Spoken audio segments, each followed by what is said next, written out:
सुदूर गांव सतपुरा में रमेश नाम का एक गरीब लेकिन ईमानदार किसान रहता था। वह अपनी छोटी सी झोपड़ी में अपनी पत्नी और बेटे के साथ खुशहाल जीवन व्यतीत कर रहा था। उसकी ईमानदारी पूरे गांव में मशहूर थी। एक दिन रमेश को खेत जोतते समय जमीन में कुछ कठोर चीज महसूस हुई।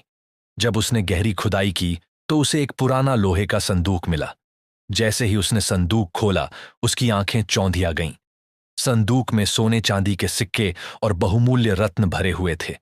रमेश को समझ नहीं आया कि वह क्या करे। एक पल के लिए उसके मन में लालच आया कि यह खजाना उसे गरीबी से बचा सकता है, लेकिन अगले ही पल उसकी ईमानदारी ने उसे रोक लिया।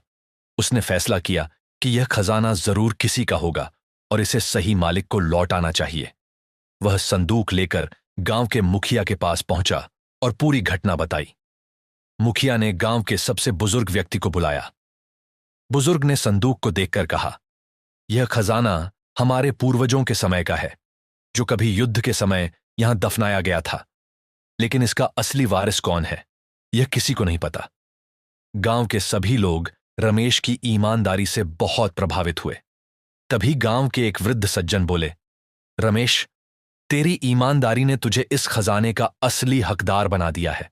अगर तू चाहता तो इसे छुपा सकता था, लेकिन तूने सच का साथ दिया, इसलिए यह खजाना अब तेरा है। रमेश यह सुनकर अवाक रह गया। उसने धन का एक बड़ा हिस्सा गांव के विकास के लिए दान कर दिया और बाकी से अपने परिवार की दशा सुधार ली। उसकी ईमानदारी ने उसे गरीबी से अमीरी तक पहुंचा दिया। शिक्षा: ईमानदारी का फल देर से ही सही, लेकिन हमेशा मिलता है और उसका इनाम अनमोल होता है।